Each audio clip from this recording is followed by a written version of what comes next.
புதிய பூமி நண்பர்கள் அனைவருக்கும் வணக்கம். நான் ராஜ்பாபு. எப்பா எல்லாரும் பார்த்துக்கங்கப்பா, நாங்க நேர்மையானவர்கள், நீதிமான்கள், உத்தமர்கள், நீதி நெறி தவறாம ஆட்சி பண்றவங்க. நீதின்ற ஒரு வார்த்தையை தாண்டி எங்ககிட்ட வேற எந்த ஒரு அநீதியும் கிடையாது. எல்லாத்தையுமே எந்த ஒரு பிரச்சனையாக இருந்தாலும் நாங்க நியாயமா அணுகுவோம். உதாரணத்திற்கு முதல்வர் விஜய் அவர்களின் போட்டோவை எங்க கட்சியை சேர்ந்தவங்களே ஸ்கூலா போயிட்டு அதுவும் கிளாஸ் ரூம்குள்ள மாட்டணும்னு போட்டோ எல்லாம் மாட்டி ரீல்ஸ் எல்லாம் ஆட்டாங்க இல்லைங்களா? அந்த ரீல்ஸ் எடுத்த ஒரு நபரை, ஒன்றிய செயலாளரை நாங்க எங்க கட்சியை விட்டு தூக்கிட்டோம். ஒழுங்கு நடவடிக்கை எடுத்துட்டோம்னு சொன்னாங்க இல்லைங்களா? அரசு பள்ளிகளில் எந்த கட்சிக்காரர்களும், அது தாவேக்காரர்களாக இருந்தாலும் சரி, பள்ளி மாணவர்களை தொந்தரவு செய்யாதீர்கள் என்று சொன்னதோடு மட்டுமல்ல, பெருமையோடு சொல்கிறேன், எங்கள் கட்சியினுடைய ஒன்றிய செயலாளர் அரசு பள்ளியில் சென்று ரீல்ஸ் எடுத்ததற்காக நேற்றைய தினம் கட்சியை விட்டு நீக்கியிருக்கிறார் என்னுடைய பொதுச் செயலாளர். இப்போ ஒருத்தர் மீது நடவடிக்கை எடுத்தீங்க. இதற்கு முன்பாக நம்ம வெளியிட்ட காணொலி சொல்லியிருந்தோம் இல்லைங்களா? சபாநாயகர் அவர்கள் உட்பட மற்றவங்க மேலாம் எப்போ நடவடிக்கை எடுக்க போறீங்கன்னு சொல்லிட்டு உட்காரணும். அதை தாண்டி அதுக்கு மேலே எக்கச்சக்கமானவங்க கியூ கட்டி நிற்கிறாங்க. அரசு பள்ளிக்குள்ளே போயிட்டு கிளாஸ் ரூமில் ஃபோட்டோவை மாட்டி ரீல்ஸ் எடுத்து குழந்தைங்களை வச்சு வாழ்க வாழ்கன்னு கத்த வச்சதுக்காக அந்த ஒன்றிய செயலாளரை கட்சியிலேருந்து தூக்கணும்னு சொன்னால், அப்போ இந்த காணொலிக்குள்ளே வரப்போகிறவங்க எல்லாரையுமே தூக்கணுமே. நாங்கள் நீதி நெறி தவறாத நீதிமான்கள்ப்பா அப்படின்னு தன்னைத்தானே பில்டப் பண்ணின்னு காட்டுறது உண்மையாக இருக்கிற பட்சத்தில் இப்போ இந்த இடத்துல நீதி வழங்குங்க.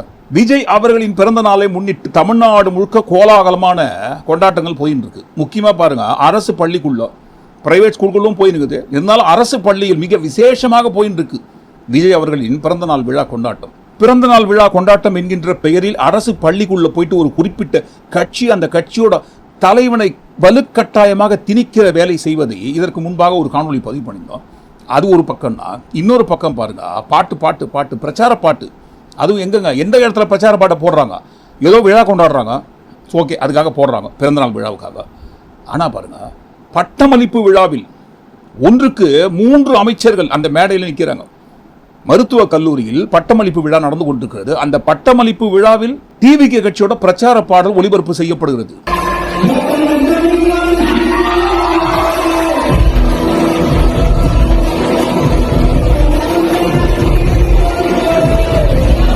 அதாவது பட்டம் அளித்துக் கொண்டே அந்த விழா மேடையில் பிரச்சார பாடலை ஒலிக்க செய்வதன் மூலமாக நாட்டுக்கும் நாட்டு மக்களுக்கும் என்ன தகவலை கொண்டு போய் சேர்க்கிறாங்கன்னு சொன்னா, நான் தன்னந்தனி ஆளு, நீ ஏளனமா பாரு, கொஞ்சம் நவுந்தேன்னா இங்க 8 கோடி பேருன்னு சொல்வதன் மூலமாக என்ன சொல்ல வராங்கன்னா, இந்த பட்டம் கொடுக்கறதுக்கு காரணமே அந்த 8 கோடி பேருக்கு தலைவராக இருக்கக்கூடிய விஜய் அவர்கள் தான்.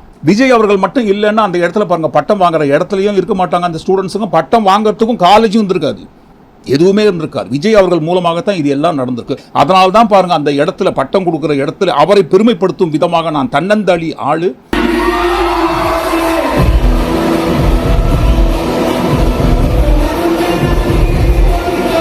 அந்த 8 கோடி பேருக்கு சொந்தக்காராக இருக்கக்கூடிய அந்த தலைவர் மட்டும் இல்லைன்னு சொன்னா, இனி தமிழ்நாடும் கிடையாது, தமிழ்நாட்டு மக்களும் கிடையாது, தமிழ்நாட்டில் காலேஜ் ஸ்கூல் எதுவுமே கிடையாது, மாணவர்களும் கிடையாது, மாணவர்களுக்கு வழங்கும் கல்வியும் கிடையாது.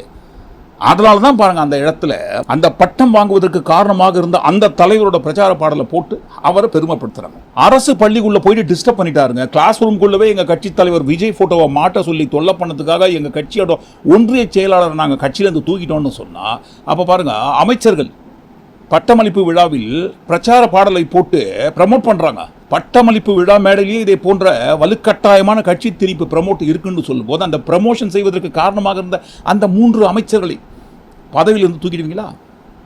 கட்சியிலிருந்து நீக்கிடுவீங்களா? ஏன்னா கட்சியோட மேலிடத்துக்கு தெரியாத மாதிரி, கட்சியோட மேலிடத்துக்கிட்ட சொல்லாம அவரா வாண்டடா பர்பஸா தேவையில்லாம விஜய் போட்டோவை மாட்டின மாதிரி ஒரு சீனை கிரியேட் பண்ணி எங்களுக்கு அதுக்கு சம்மந்தம் இல்லைன்னு நாங்கள் நீதிமான்கள் தூயவான்கள் காட்டுறதுக்காக அந்த ஒன்றிய செயலாளர் தூக்குறீங்கன்னு சொல்லும்போது, அப்போ இவங்களை பதவியிலிருந்து தூக்குங்க. பட்டமளிப்பு விழா மேடையோட மாண்பை சிதைக்கக்கூடிய வகையில் நடந்து கொண்ட இந்த 3 அமைச்சர்களை பதவியிலிருந்து தூக்குங்க, கட்சியிலிருந்து நீக்குங்க. அடுத்து, ஐயா எங்களுக்கு தெரியாமல் வந்துட்டாரியா, அவரு எங்கள் கட்சியை சேர்ந்தவர் அந்த மாதிரி பண்ணுவார், நாங்கள் எதிர்பார்க்கவே இல்லையா, அவர் நாங்கள் கட்சியோடு தூக்கிட்டோயா அப்படின்னு சொல்கிறீங்க இல்லைங்களா? அப்போ இவங்களையும் கட்சியோடு தூக்குங்க, அமைச்சர் பதவியிலிருந்து நீக்குங்க. யாருங்க? ஜெகதீஸ்வரி மேடம். விஜய் அவர்களின் பிறந்த நாளை அனைத்து அரசு பள்ளியிலும் கொண்டாடுகிற அந்த வரிசையில் பாருங்க, ஒரு அரசு பள்ளியில் அவங்க தலைமையில் அந்த பிறந்தநாள் விழா கொண்டாட்டம் நடைபெறுகிறது. அந்த விழா மேடையில் தான் அந்த அம்மா பேசுறாங்க. வழக்கம் போல ரீல்ஸுக்காக ரீலை கட்டி விடுவாங்க இல்லைங்களா, ரீலை சுற்றுவாங்க இல்லைங்களா, அந்த மாதிரி தான் அந்த வரிசையில் ரீலை சுற்றி விட்டுறாங்க. அப்படி ரீலை சுற்றி முடிச்ச கையோட வழக்கம் போல ரீல்ஸ் எடுத்தாங்க பாருங்க. விஜய் அவர்களின் பாணிலேயே அவரோட ஸ்டைல்லையே போயிட்டு செல்ஃபி சுற்றி இருக்கிற எல்லா ஸ்டூடெண்ட்ஸையும் கவர் பண்ணுற மாதிரி அந்த அம்மாவோட ஃபேஸும் சேர்ந்து வரா மாதிரி கவர் பண்ணுற மாதிரி சுற்றி செல்ஃபி எடுக்கிறாங்க. அப்படி செல்ஃபி எடுக்கும்போது அங்கே இருக்கிற மாணவர்கள் எல்லாரும் கோரஸாக டிவிக்கேன்னு கத்தணும்னு ட்ரைனிங் கொடுத்தே பாருங்க கூட்டிகிட்டு வந்திருக்காங்க.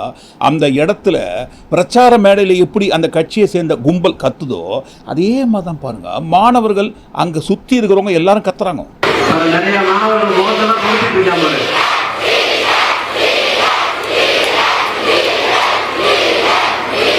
எதுக்காக இந்த மாதிரி இப்போ பிறந்தநாள் விழா கொண்டாடுறோங்க, மாணவ மாணவிகளுக்கு பரிசு பொருட்களை கொடுக்குறோம் அப்படின்றாங்க. கொடுத்துட்டு போங்க, தாராளமாக கொடுங்க, தப்பு கிடையாது. ஆனால் அந்த இடத்துல எதற்காக கட்சியை திணிக்கிறீங்க? அந்த கட்சி பேரை எல்லாரும் கோரஸாக ஒரே மாதிரி டிவிக்கேன்னு ஏன் கத்த சொல்லி ட்ரைனிங் கொடுத்து கூட்டு வந்து உட்கார வச்சு கத்த வைக்கிறீங்க? அப்போ இதை பார்க்கும்போது விஜய் அவர்களின் பிறந்தநாளை முன்னிட்டு மாணவ மாணவியர்களுக்கு பரிசு பொருட்களை கொண்டு போய் சேர்க்கிற எண்ணமா அல்லது கட்சியை கொண்டு போய் திணிக்கிற எண்ணமா? சமூக நலன் மற்றும் மகளிர் மேம்பாட்டுத்துறை அமைச்சராக இருக்கக்கூடிய ஜெகதீஸ்வரி அவர்கள் கிட்ட அவரது துறை சார்ந்த விஷயத்தை குறித்து சட்டமன்றத்தில் கேள்வி எழுப்பப்படுகிறது.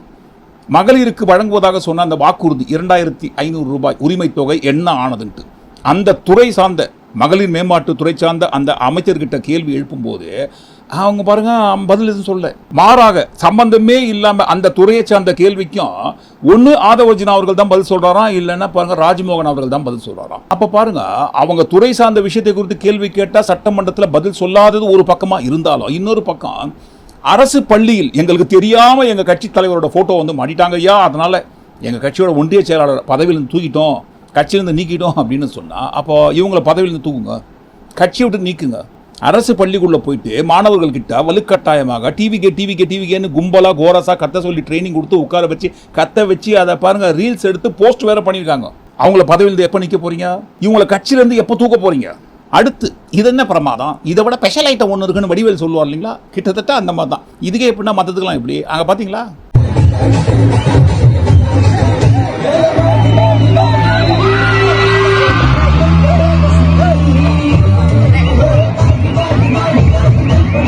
சோஷியல் மீடியா முழுக்க நேற்று முதல் வைரலாகி கொண்டிருக்கும் வீடியோ நண்பர்கள் எல்லாருமே பார்த்துருப்பீங்க. அந்த வீடியோக்குள்ள டான்ஸ் ஆடுறவரு சும்மா போகிற போக்கில் உயர்கல்வித்துறை அமைச்சராகிறாரு. சும்மா சாதாரண உயர்கல்வித்துறை அமைச்சராக தமிழ்நாடு அரசில் இருக்காரு. பாருங்க டான்ஸ் ஆடுறாரு, அவ்வளவுதான், பெரிய தப்பா. மதுரை அரசு பள்ளிக்குள்ள நடக்கிற முதல்வர் விஜய் அவர்களின் பிறந்தநாள் கொண்டாட்ட விழா. அந்த கொண்டாட்ட விழாவில் கலந்து கொண்டு நாங்கள் கொண்டாடக்கூடாதா? டான்ஸ் ஆடக்கூடாதா? என்ன பெருசா பிரமாதமாக டான்ஸ் ஆட்டோம்? சும்மா போற போக்கில் வாடி கைப்படாத சிடி 1000 வாட்ஸ் பல்பு போல கண்ணு கூசு தேடின்ற ஒரு அற்புதமான வரலாற்று சிறப்பு மிக்க காவிய பாடலுக்காக டான்ஸ் ஆடணும். இதெல்லாம் ஒரு பெரிய தேச துரோக குற்றமாயா? குத்தமே இல்லையா? கண்டிப்பா குத்தமே கிடையாது. யார் குற்றம்னு சொன்னது இதெல்லாம்? இப்பதான் நீங்க உண்மையான அழகான நேர் வழியில் பயணம் பண்றீங்க. இதற்கு முன்பாகவாது வெளியே இருந்து சொல்லியிருந்தாங்க, ஏன்பா அவர்கிட்ட கொள்கை எதுவும் கிடையாதுப்பா, கொள்கையை பார்த்தா ஓட்டு போட்டாங்க, சினிமா கவர்ச்சி பார்த்தா ஓட்டு போட்டாங்க, மற்றபடி அவர்கிட்ட அவரை குறித்து எடுத்து சொல்வதற்கு மக்கள்கிட்ட எதுவுமே இல்லைன்ட்டு இதற்கு முன்பாக எல்லாரும் வெளியே தான் சொல்லியிருந்தாங்க. இப்போ பாருங்க கட்சிக்குள்ள இருக்கிற நிரூபிச்சிட்டீங்க. அந்த கட்சிக்குள்ள கூட்டணியில் இருக்கிறீங்க. அது முக்கியமான உயர்கல்வித்துறை அமைச்சராக அந்த பொறுப்பில் இருக்கிற அவங்களே நிரூபிச்சிட்டீங்க. விஜய் அவர்களை குறித்து இதை தவிர மாணவர்கள்கிட்ட கொண்டு போய் சேர்ப்பதற்கு எதுவுமே இல்லை என்கின்ற உண்மையை வேற யாரும் போட்டு உடைக்கலைங்க. விஜய் அவர்களின் பிறந்தநாளை கொண்டாடுறோன்னு கொண்டாடி இவங்க தான் பாருங்க அவரை குறித்த உண்மையை எல்லா இடம் கொண்டு போய் சேர்த்திருக்காங்க. இப்போ விஜய் அவர்கள் ஒரு மாபெரும் தலைவராக இருக்கிற பட்சத்தில் அந்த தலைவர் ஆட்சிக்கு வந்திருக்காரு. அந்த தலைவரின் கொள்கையை குறித்து அவரோட பிறந்த நாளை ஸ்கூல்ல கொண்டாடுறாங்க. அதுவும் அரசு பள்ளியில் கொண்டாடும் போது அந்த மாணவர்கள் கிட்ட அந்த கொள்கை தலைவரோட கொள்கை என்ன என்பதை கொண்டு போய் சேர்ப்பாங்க. நல்லா அழகா மேடை எல்லாம் போட்டு மைக்கெல்லாம் வச்சு அந்த மாணவர்கள் கிட்ட விஜய் என்கின்ற ஒரு கொள்கை தலைவரோட கொள்கையை கொண்டு போய் சேர்ப்பாங்க, பேசுவாங்க. இதே மாதிரி கொள்கையை நீங்க பின்பற்றி பின்னாடி அவரை போலவே ஒரு பெரிய தலைவராக உருமாற வேண்டும் அப்படின்ட்டு எடுத்து சொல்லியிருப்பாங்க. ஆனா பாருங்க சொல்வதற்கு எங்ககிட்ட எதுவுமே இல்லப்பா. உங்க கட்சி தலைவர், உங்க ஹீரோ, உங்க தளபதி, உங்க விஜய் அண்ணா, எங்களோட கூட்டணி தலைவர், அவரை குறித்து வாடி கைப்படாத சிடி 1000 வாட்ஸ் பல்பு போல கண்ணு கூசு தேடின்ற அந்த விஷயத்தை தவிர எங்ககிட்ட அவரை குறித்து கொண்டு போய் சேர்ப்பதற்கு எதுவுமே இல்லை என்கின்ற உண்மையை இவங்களை தான் பாருங்க போட்டு உடைச்சிருக்காங்க. இதை தாண்டி எங்ககிட்ட வேற எந்த கொள்கை கிடையாதுன்ட்டு அவங்க தான் போட்டு உடைச்சாங்கன்ட்டு, அப்படி போட்டு உடைச்சதையும் அவங்களே தான் உடைச்சாங்க. எப்படி தெரியுங்களா? இதோ பாருங்க. எங்க முதலமைச்சருடைய பிறந்த நாள், முதலமைச்சர் பிறந்த நாளை என்னுடைய மாணவர்கள் நண்பர்கள் எல்லாரும் சேர்ந்து குதூகலமா அந்த இடத்துல கொண்டாடினோம். இது ஒரு தப்பா சார்? முதலமைச்சருடைய பிறந்த நாள், எல்லா இளைஞர்களும் மாணவர்களும் யுவதிகளும் மகிழ்ச்சியில் இருக்கிற பொழுது என்ன கூப்பிட்டு நீங்களும் என்னோட கலந்துக்குங்கன்றாங்க. இளைஞர்களுக்கு மதிப்பு கொடுத்து என்ன தப்பா எடுப்பது? அதுல ஒரு தப்பும் கிடையாது. பார்த்துக்கோங்க, என்ன தப்பு இருக்குது இதுல? என்ன தப்பு இருக்குது?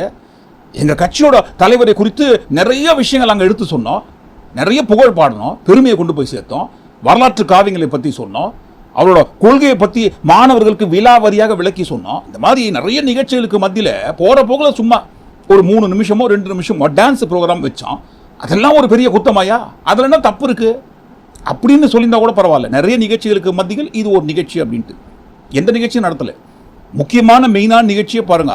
வாடி வாடி கைப்படாத CD 1000 வாட்ஸ் பல்பு போல கண்ணு கூசு டேடி. இந்த பாடல் வரியை சொல்லும் போது, இந்த பாடல் வரியை விளக்கும் போது நமக்கே கண்ணு கூசுதுங்க, கண்ணீர், ஆனந்த கண்ணீர். அப்பேற்பட்ட சிறப்பான ஒரு பெருமைக்குரிய வரிகளை குறித்து நம்ம சொல்லும் போது ஆனந்த கண்ணீர் கண் வழியா வந்து கண்ணு கூசத்தானே செய்யும். இன்னொரு பக்கம் அந்த வரலாற்று சிறப்புமிக்க வரிகளுக்கு ஏற்ப ஒரு வரலாற்று சிறப்புமிக்க ஸ்டெப்ஸ் போட்டாங்க பாருங்க. உயர்கல்வித்துறை அமைச்சர் இந்த அளவு கூட ஆளனா எப்படிங்க? ஏங்க இதெல்லாம் தப்புங்கன்னு சொன்னதுக்கு தான் தப்பே கிடையாதுப்பா. 4 ஸ்டெப்ஸ் போட்டு 4 பேருக்கு நல்லதை காட்டணும்னு சொன்னால் எதுவுமே தப்பு கிடையாதுன்ட்டு அவர் தாங்க சொன்னார், நாங்கள் சொல்லலை. எதுவுமே தப்பு கிடையாது. ஏங்க இதுக்கு முன்னாடி அந்த பதவியில் இருந்தவங்களாம் இந்த மாதிரி பண்ணலப்பா. ஏன் பண்ணலை? அந்த மாதிரிலாம் பண்ணலன்னு சொல்லி தான் நீங்கள் ஓட்டு போட்டீங்க. இப்போ நீங்கள் மாற்றத்துக்காக எங்களுக்கு ஓட்டு போட்டிருக்கீங்க. இதற்கு முன்பாக அந்த துறை சார்ந்த அமைச்சர்கள் எதையெல்லாம் பண்ணலையோ நாங்கள் பண்ணுறோம், பண்ணுறதுக்காக தான் நீங்கள் ஓட்டு போட்டீங்க. அப்படி ஓட்டு போட்ட மரியாதை நாங்கள் காப்பாற்ற வேணாமா? காப்பாற்றி மாற்றத்தை உங்கள் கண்ணுக்கு முன்னாடி கொண்டு போய் காட்டுறோம். இல்லைன்னா தப்பு இருக்குது. எங்கள் கட்சி தலைவர்கிட்ட நீங்கள் எதை பார்த்து எது பிடித்து போய் ஓட்டு போட்டிங்களோ அதை அப்படியே கொண்டு போயிட்டு அவங்ககிட்ட சேர்க்குறோங்க. நியாயமாக பார்க்க போனால் தமிழ்நாட்டில் இருக்கிற அனைத்து கட்சியோட கொள்கைகளை அந்தந்த கட்சியை சேர்ந்தவங்க கிட்ட கொண்டு போய் சேர்ப்பதை காட்டிலும் உண்மையிலேயே பாருங்க, எங்கள் கட்சி கொள்கையை அந்த கட்சியை சேர்ந்தவங்க கிட்ட நாங்கள் தான் கொண்டு போய் சேர்த்துருக்கோம். இருக்கிற கொள்கையை எதை பார்த்து ஓட்டு போட்டாங்களோ அந்த கொள்கையை கொண்டு போய் சேர்க்குறோம். இதுல என்ன தப்பு இருக்குன்னு சொல்றாருங்க அவரு. பண்ணுங்க சார், தாராளமாக பண்ணுங்க, தப்பு கிடையாது. ஆனால் பாருங்க, மாற்றம்னு சொல்றீங்க இல்லைங்களா? ஒரு புதுவிதமான மாற்றத்தை கொண்டு வரதுக்காக ஒரு புது மாற்றம் பண்ணுங்களேன். விஜய் அவர்களின் பிறந்தநாள் கொண்டாட்டத்தை எல்லாரும் கொண்டாடுறீங்க கோலாகலமாக. யாராவது ஒருத்தர் 2 பேர் ஒரு துறை அமைச்சர்கள் கொஞ்சம் வெளியே வந்து அந்த கொண்டாட்டத்திலிருந்து வெளியே வந்து இந்த நீட்டு தேர்வு நடத்துறாங்க இல்லைங்களா? அப்படி நீட்டு தேர்வு நடைபெறும் இடத்துல எக்கச்சக்கமான பிரச்சனை. முக்கியமாக பாருங்க, டைமு ஒரு 1 நிமிஷம் தாண்டி வந்துட்டா கூட அந்த மாணவர்களை எக்ஸாம் சென்டருக்குள்ள அலோவ் பண்ண மாட்டாங்கன்ட்டு அழுகுறாங்க, நின்று அழுகுறாங்க, ஓன்னு கதறாங்க. விழுந்து படிச்சு இந்த மாதிரி ஆயிடுச்சே, ஒரே 1 நிமிஷம் தாமதம் ஆயிடுச்சுன்றதுக்காக கேட்டை மூடிட்டாங்களே, எங்களை அலோவ் பண்ண மாட்டாங்களேன்னு கதறாங்க இல்லைங்களா? அந்த ஸ்டூடெண்ட்ஸுக்கு ஏதாவது ஹெல்ப் பண்ணுற விதமாக யாராவது ஒரு துறை அமைச்சர் போய் நிற்க வேண்டியதானே? நீட்டு தேர்வு எழுத ஒரு மாணவர்களுக்கு ஏதாவது ஒரு வகையில் உதவிகரமாக இருக்கும் இல்லைங்களா? பேசி ஈஸி அப்படி இப்படின்ட்டு என்னங்க 1 நிமிஷம் லேட்டாக வந்துட்டாங்க அவ்வளோதானே, என்னங்க ஆகிட போகுது? உலகமே தலைகீழ போன்ற போதா? மக்களுக்காகத்தாங்க சட்டம், சட்டத்துக்காக மக்கள் கிடையாது. மக்களுக்காக சட்டத்தை உருவாக்க வேண்டுமே தவிர ஒரு சட்டத்தை உருவாக்கி விட்டு அந்த சட்டத்துக்குள்ளே தான் மக்கள் வாழணும்னு சொல்கிறது தப்புங்க. அதன் அடிப்படையில் வைத்து பார்க்கும்போது என்னங்க உலகம் தலைகீழ போன்ற போதா? 1 நிமிஷம் லேட்டாக விட்டாங்க, அலோ பண்ணுங்கன்னு அப்படி இப்படின்னு பேச வேண்டியதானங்க. இந்த நீட்டு தேர்வு நடைபெறும் சென்டரில் போயிட்டு யாராவது நிற்க வேண்டியதானே? இந்த கொண்டாட்டத்தெல்லாம் கொஞ்சம் நேரம் தவிர்த்து விட்டு ஏன் நிற்கலுங்க அப்படின்னு யாராவது கேட்டால், என்னங்க இது சம்மந்தம் இல்லாமல் நீட்டு எக்ஸாம் நடக்கிற சென்டரில் போயிட்டு அமைச்சர்லாம் போய் நிற்க சொல்கிறீங்க, எங்களுக்கு அதுக்கு சம்மந்தமே இல்லையா அப்படின்னு சண்டைக்கு வருவாங்க. இப்போ உங்களுக்கு அந்த டான்ஸுக்கும் சம்மந்தங்குதா? உயர்கல்வித்துறைக்கும் இந்த நடனத்துக்கும் ஏதாவது சம்மந்தங்குதா? அந்த துறைக்கும் அந்த துறை சார்ந்த அமைச்சருக்கும் அந்த பாட்டுக்கும் சம்பந்தங்குதா? ஒரு கட்சியோட தலைவர் பிறந்த நாளை அரசு பள்ளிக்குள்ள போயிட்டு நடத்துறீங்கன்னு சொல்லும் போது அந்த கட்சி தலைவரை குறித்த நல்ல விஷயம் 4 ஏதாவது இருந்தா இருக்கட்டும், தப்பு கிடையாது. 4 விஷயம் நல்லதா இருந்தா அந்த நல்லதை கொண்டு போய் மாணவர்கள்கிட்ட சேருங்க. இந்த டான்ஸ் பாட்டை தாண்டி எங்க தலைவரை குறித்து கொண்டு போய் சேர்ப்பதுக்கு எதுவுமே இல்லைன்ட்டு நீங்க தான் பாருங்க சம்பந்தம் இல்லாமல் அந்த இடத்துல டான்ஸ் ஆடின்னு நிரூபிக்கிறீங்க. ஐயா, எங்களுக்கு தெரியாம எங்க கட்சியை சேர்ந்தவர் போட்டோவை கொண்டு வந்து மாட்டிட்டாரியா, அதனால அவரை நாங்கள் கட்சியை விட்டு தூக்கிட்டோம், ஒழுங்கு நடவடிக்கை எடுக்கணும்னு சொல்றாங்க இல்லைங்களா? அப்போ இவர் மீது ஒழுங்கு நடவடிக்கை எடுங்க. எப்போ அவரை பதவியிலிருந்து தூக்க போறீங்க? எதுக்கு தூக்கணும்? அவங்கலாம் கட்சியிலேருந்து என்ன பண்ணிட்டாங்க? அப்படி இல்லைங்க, எதுவுமே சொல்லக்கூடாதுங்க, எல்லாம் பண்ணட்டோன்ற நான் எதுவும் நீங்கள் பேசக்கூடாது. ஏன் பண்ணுறீங்க? நாங்கள் தான் ஓகேன்னு சொல்கிறோம் இல்லைங்களா எல்லாத்துக்கு. யாருங்க? பேரண்ட்ஸுங்க. நாங்களே சரின்னு சொல்லும்போது நீங்கள் நாங்கள் சண்டைக்கு வரீங்க. எதுக்கு சரின்றாங்க, எதுக்கு சண்டைக்கு வந்தாங்க? திருவள்ளூர் மாவட்டத்தில் ஒரு பிரைவேட் ஸ்கூல், அந்த பிரைவேட் ஸ்கூலில் சாதனை படைப்பதற்காக விஜய் அவர்களின் உருவப்படம் மாணவர்களை கொண்டே உருவாக்க வேண்டும், அதான் டார்கெட். அப்படி மாணவர்களை கொண்டே விஜய் அவர்களின் உருவம் வருகின்ற அந்த காட்சியை பாருங்க, கிரேன்ல ட்ரோன் ஷாட் வச்சு எடுத்து சாதனை படைக்கணும். அந்த சாதனைக்காக ஒரு 4 மணி நேரத்திற்கு மேலாக விஜய் அவர்களின் உருவம் வர வேண்டும் என்பதற்காக அந்த மாணவர்களை கொளுத்துற வெயில்ல அந்த உருவம் வர வரைக்கும் விடமாட்டமே. அந்த மாணவர்களோட பேட்ச் அந்த பக்கம் போட்டோம், இந்த மாணவர்கள் பேட்ச் இந்த பக்கம் வரட்டும். அந்த கூட்டம் ஒரு பக்கம் கண்ணு பக்கமா நிக்கிட்டோம், இந்த பக்கம் அவங்க நிக்கிட்டோம். மொத்தமா சேர்த்து விஜய் அவர்களின் உருவம் வர வரைக்கும் எத்தனை மணி நேரம் ஆனாலும் விட மாட்டோம். கொளுத்துற வெயில்ல அப்படியே நில்லுங்க. நிற்கும் போது அந்த விஜய் அவர்களின் உருவம் வந்த பிறகு நாங்கள் அதை ட்ரோன் ஷாட் எடுத்து சாதனை படைப்பதற்காக சம்பந்தப்பட்ட இடத்துக்கு அனுப்புவோம். அனுப்புங்க, தப்பு கிடையாது. ஆனால் இந்த மாதிரிலாம் ஸ்கூலில் பண்ணக்கூடாது. வேற ஏதாவது ஒரு பொதுவான இடத்துல வச்சு பண்ணுங்க. அதற்கென்று தனியாக வாடகை எடுத்து பண்ணுங்க. ஸ்கூலில் ஏங்க பண்ணுறீங்க? அதுவும் கொளுத்துற வெயில்ல மாணவர்களை கொண்டு. இதுதான் உங்களுக்கு ஆயிரக்கணக்கில் லட்சக்கணக்கில் ஃபீஸை கொட்டி கொடுத்து எங்கள் பசங்களை ஸ்கூலில் கொண்டு வந்து சேர்க்குறோமான்ட்டு ஒரு பக்கம் பேரண்ட்ஸுங்க கத்துறாங்க.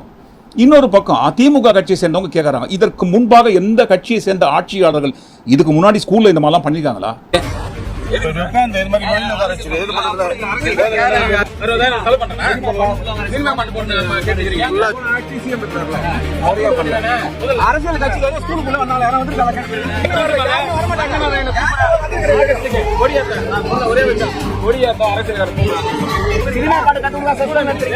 பேரண்ட்ஸ் ஒரு பக்கம், டிஎம்கே கட்சியை சேர்ந்தவங்க இன்னொரு பக்கம்னு கேட்கும்போது இந்த இடத்துல நியாயமா எல்லாரும் கேட்கணும் இல்லைங்களா? பேரண்ட்ஸுங்க எல்லாரும் ஆமாங்க, அவங்க சொல்றது உண்மை தானே, நேர்மையான கேள்வி தானே கேட்குறாங்க. எங்கள் பசங்கள்லாம் எதுக்காக வெயிலில் கொண்டு வந்து நிறுத்துறீங்க? பல மணி நேரங்களாக வெயிலில் கொளுத்துற வெயிலில் நிற்க வச்சா என்ன ஆகும்னு கேட்டுக்கணும் இல்லைங்களா? கேட்கலையே. மாறாக என்ன தான் பண்ணுறாங்க ஒரு பகுதி பேரண்ட்ஸு? தப்பு கிடையாதுப்பா, இல்லைன்னா தப்பு இருக்குது. நாங்கள் எங்கள் பிள்ளைகளை வெயிலில் நிற்க வைக்கிறதுக்கு நாங்களே சம்மதம் தெரிவிக்கிறோமே. விஜய் அவர்களின் உருவப்படத்துக்காக எங்கள் பசங்க நிற்கிறாங்கன்னு சொன்னால் அது எவ்வளோ பெரிய கௌரவம், எவ்வளோ பெரிய பெருமை. நாளைக்கே இதை காட்டி நாசால வேலைக்கு சேருவதற்கு வாய்ப்பு இருக்கு. பார்த்தீங்களாப்பா, பார்த்தீங்களா? விஜய் அவர்களின் உருவம் வருவதற்காக நிறைய நிற்கிற அந்த குழந்தைகளுக்கு மத்தியில் என்னுடைய குழந்தைய நிற்கிறாங்க, நிற்க வச்சிருக்கான். கொளுத்துற வெயில்ல நிற்க வச்சு விஜய் அவர்களின் உருவப்படத்தை வர வச்சிருக்கோம். இந்த உருவப்படம் ஒன்று போதாதா எங்களது பிள்ளைகளின் விஞ்ஞான அறிவு வளர்வதற்கு? இதை தாண்டி என்ன படிப்பறிவும் பகுத்தறிவும் வளர்ந்துற போது வளர்த்து எடுத்துட போறீங்க நீங்க? நாளைக்கே பாருங்க, இந்த வீடியோவை கொண்டு போய் நாசால போட்டு காட்டினா ஐயோ முதல்ல நீங்க வந்து இடத்துல வந்து உட்காருங்கப்பான்னு சொல்றதுக்கு வாய்ப்பு இருக்குதுங்க. அந்த மாதிரி ஒரு சாதனை, அந்த சாதனை படைத்துக் கொண்டிருக்கும் போது தான் பாருங்க திமுக கட்சியை சேர்ந்தவங்களும் சில பெற்றோர்கள், நேர்மையாக நியாயமாக இருக்கிற சில பெற்றோர்கள் வைத்தறிச்சல் காரணமாக ஜெலூசில் குடிச்சு கூட பாருங்க வயிறு எறிகிற காரணத்திற்காக வந்து சண்டை போடுறாங்க. ஏங்க சம்பந்தப்பட்ட பேரண்ட்ஸ் நாங்களே சும்மா இருக்கிறோம், நீங்க ஏங்க?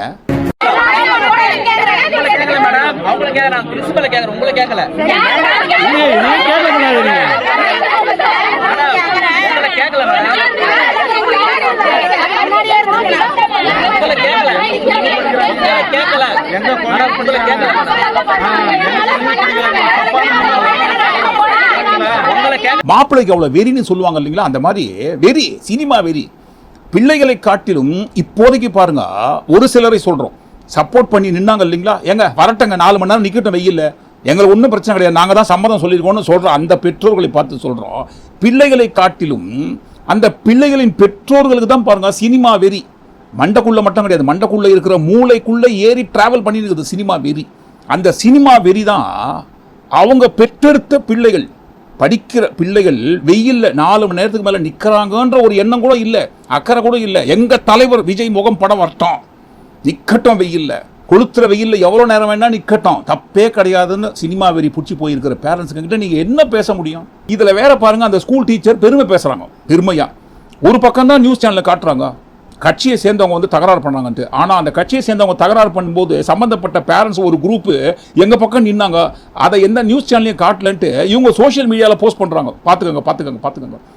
எங்களுக்காக பேரண்ட்ஸ் எல்லாம் சப்போர்ட் பண்ணி நிக்கிறாங்க அண்ணாவோட படம் வரத்துக்காக. ஃபைனலி எங்கள் ஜிஎஃப்சி ஸ்கூலில் குட்டீஸ் world record for Tamil Nadu CM அப்படிங்கிற ஈவெண்ட்டை நல்லபடியாக நடத்தி முடிச்சுட்டு இருக்கும் போது எதிர்க்கட்சி அண்ணனுங்கெல்லாம் கண்டிக்கிறோம் அப்படின்னு சொல்லிட்டு உள்ளே வந்துட்டாங்க வழக்கம் போல். அதுக்கப்புறம் என்ன ஆச்சு அப்படின்னா ஒன் சைடாக அவங்க என்ன பேசுனாங்களோ அதை மட்டும்தான் எல்லா நியூஸ் சேனல்லையும் காமிச்சிட்டு இருக்காங்க. அதுக்கப்புறமா எங்கள் சைட்லேருந்து எங்கள் பேரண்ட்ஸ், எங்களோட அவுட் சைட் பேரண்ட்ஸ் எல்லாரும் என்ன பேசினாங்க அப்படி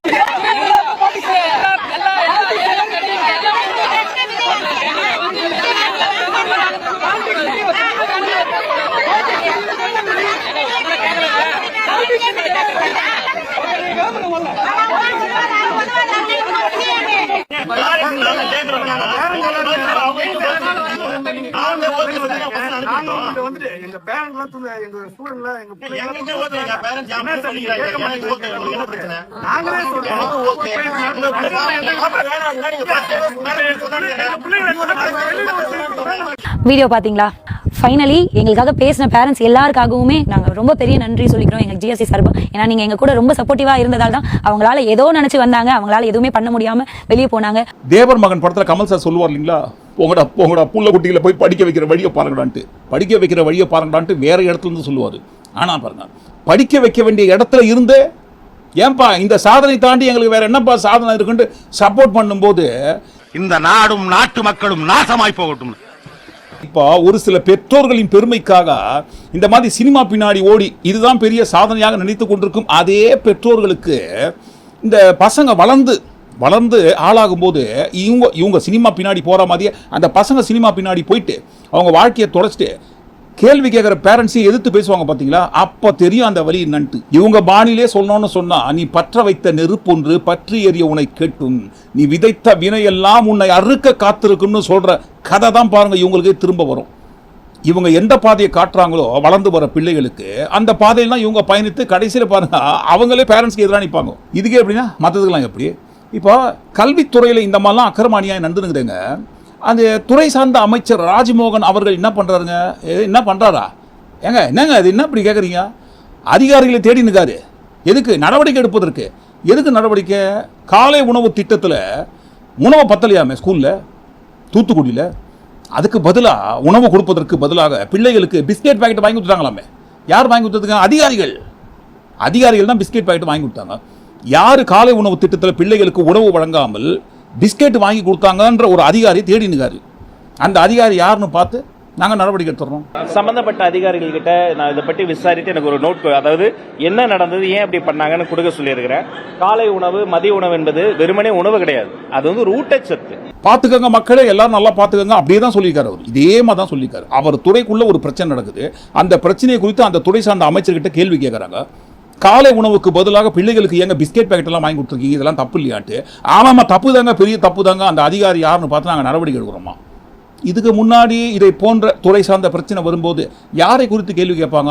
அரசாங்கம் சரியில்லை, ஆட்சியாளர் சரியில்லை, முதல்வர் சரியில்லை, அந்த துறை சார்ந்த அமைச்சர் சரியில்லை, ஒட்டுமொத்தமாக எதுவுமே சரியில்லைன்ட்டு எல்லாமே பாருங்க ஆட்சி ஆட்சி ஆட்சி தான் இதற்கு முன்பாக சொல்லியிருந்தாங்க. எல்லாரும் கத்திருந்தாங்க, ஐயோகோ சட்டம் ஒழுங்கல அவுட் ஆஃப் கண்ட்ரோல், பெண்கள் பாதுகாப்புல அவுட் ஆஃப் கண்ட்ரோல், மொத்தத்துல அவரோட ஆட்சியே ஒரு அவுட் ஆஃப் கண்ட்ரோல். இந்த ஆட்சியாளர் ஒழியணும். இந்த ஆட்சியாளர் ஒழிஞ்சாதான் நாங்கள் வந்து உட்காரத்துக்கு வசதியாக இருக்கோம் அப்படின்னு கேட்டாங்க இல்லைங்களா? கேட்டீங்க, ஓடு போட்டாங்க, வந்து உட்காந்துட்டீங்க. இப்போ என்ன, எந்த துறையை குறித்து கேள்வி கேட்டாலும் அந்த துறை சார்ந்த அமைச்சர் எந்த ஒரு பொறுப்பும் ஏற்காமல் எல்லாத்தையும் அதிகாரிகளை கை காட்டுறீங்க. ஓட்டு உங்களுக்கு போட்டாங்களா, அதிகாரிகளுக்கு போட்டாங்களா? ஒருவேளை அவங்களுக்கு உணவு குறித்த நேரத்தில் ஏற்பாடு பண்ண முடியல, எதுவும் பண்ண முடியலன்னா பதிலுக்கு உணவு தான் ஏற்பாடு பண்ணமே தவிர இது மாதிரிலாம் பண்ணக்கூடாது. யார் இது மாதிரி பண்ணாங்கிறத விசாரித்து அது இன்னும் முழு விவரம் வந்த பிறகு அது மீது என்ன நடவடிக்கை என்பதை நான் தெரிவிக்கிறேன். உங்களுக்கு வந்தா ரத்தம், மற்றவங்களுக்கு வந்தா தக்காளி சட்னிங்களா? இதற்கு முந்தைய ஆட்சியில் கொண்டு வரப்பட்ட திட்டம் தான் காலை உணவு திட்டம். இந்த திட்டத்தை நாங்கள் மேலும் விரிவாக்கம் பண்ண போறோம்னு சொல்லி நிறைய கிளாஸ்ல கொண்டு போய் சேர்க்கிறோம்னு சொன்னாங்க. ஆனால் பாருங்க, ஏற்கனவே வழங்கி வந்த காலை உணவையும் நிறுத்திட்டு உணவுக்கு பதிலாக பிஸ்கெட் பாக்கெட்டை கொடுக்குறாங்க. அப்படி பிஸ்கெட் பாக்கெட்டை கொடுக்கறதுக்கு என்னங்க காரணம்? மாணவர்களுக்கு சரியாக காலை உணவு போய் சேருதா இல்லையான்னு நீங்கள் செக் பண்ண மாட்டீங்களான்னு கேட்டதுக்கு தான் அதிகாரிகளை பார்க்குறாராம். எந்த அதிகாரி அந்த மாதிரி பிஸ்கெட் பாக்கெட் வாங்கி கொடுத்தாருன்னு வலை வீசி தேடுறாராம். தேடினதுக்கு அப்புறம் கொண்டு வந்து காட்டுறாராம். இந்த லட்டு இருக்கு இல்லைங்களா, லட்டு ஸ்வீட் கடையில் விற்கிற லட்டை தான் சொல்கிறோம். இந்த லட்டு இருக்கு இல்லைங்களா, அந்த லட்டு வந்தால் இவங்க வாங்கி பாக்கெட்டில் போட்டுப்பாங்களாம். இதே நட்டு வந்ததுன்னா ஐயோ அவங்க தாங்க காரணம் அப்படின்னு கை காட்டி விடுவாங்களாம். பெருமை பேசும்போது மட்டும் அந்த பெருமைக்கு நாங்கள் தான் சொந்தக்காரர்கள்னு ஸ்டிக்கர் ஒட்டி அந்த பெருமையை பாக்கெட்டில் போட்டு அந்த துறை சார்ந்த அமைச்சர் கழுத்தில் மாட்டின்னு போயிடுவாராம் பெருமை பேசுறதுக்கு. இதே பாருங்க, பிரச்சனைன்னு வந்தால் அந்த துறைக்கும் அந்த அமைச்சருக்கும் சம்பந்தம் இல்லைங்களா, அதிகாரிகள் தான் சம்பந்தமா. அந்த அதிகாரி யாருன்னு பார்த்து நடவடிக்கை எடுத்துறாங்களாம். அதிகாரிகள் மீது நடவடிக்கை எடுப்பதற்கு அந்த துறை அமைச்சர் நீங்கள் எதுக்கு இருக்கிறீங்க கேட்பாங்க இல்லைங்களா? இதற்கு முந்தைய ஆட்சியாளரை பார்த்து நீங்கள் தானே கேட்டீங்க. இப்போ பாருங்க, பதில் சொல்கிற இடத்துல நீங்கள் வந்து உட்கார்ந்ததுக்கு பிறகு உங்ககிட்ட கேள்வி கேட்டால் அதிகாரிகள் கிட்ட அந்த பதிலை கேட்டுக்கங்க, அவங்க கிட்ட கேட்டு வாங்கி சொல்கிறேன்னு சொல்கிறது என்னங்க? It's very wrong bro, it's very wrong. அரசு பள்ளிகள்லாம் சரியாக ஃபங்க்ஷன் பண்ணுதா? பிள்ளைகளுக்கு முறையாக உணவெல்லாம் போய் சேருதா? அதையெல்லாம் பார்க்க வேண்டியவர் அதற்கு பதிலாக எதை குறித்து கேள்வி கேட்டாலும் அதிகாரிகள் மீது பழிய போட்டுட்டு இவங்க பாருங்க எல்லா ஸ்கூல்லையும் போயிட்டு பிறந்த நாள் விழா கொண்டாட்டத்தை கொண்டாடி கோலாகலமாக ஆடின்னு பாங்களாம் டான்ஸு. மாற்றம், இதுக்கு பேர் தாங்க மாற்றம் கேட்டீங்க இல்லைங்களா? தமிழ்நாட்டில் கல்வித்துறை இதற்கு முன்பாக அப்படி இருந்தது. அப்படி இருந்ததை இப்படி மாற்றுவதற்கு பெயர் தானே மாற்றம். நீங்கள் என்ன நினைக்கிறீங்க? ஒட்டுமொத்தமாக எல்லாத்தையும் கூட்டி கேச்சு இந்த காணொலிக்குள்ளே வந்த எல்லா விஷயங்களை குறித்து முக்கியமாக பாருங்கள், இந்த ஸ்கூல்லலாம் போய் டான்ஸ் ஆடுறாங்க இல்லைங்களா, அந்த டான்ஸை குறித்து அந்த டான்ஸ் மூலமாக வளர்க்கிற கல்வி அறிவை குறித்து தவறாமல் உங்கள் கருத்துக்களை கண்டிப்பாக பதிவு பண்ணுங்க. மீண்டும் நாளை காணொலி நாம் சந்திப்போம். நன்றி, வணக்கம்.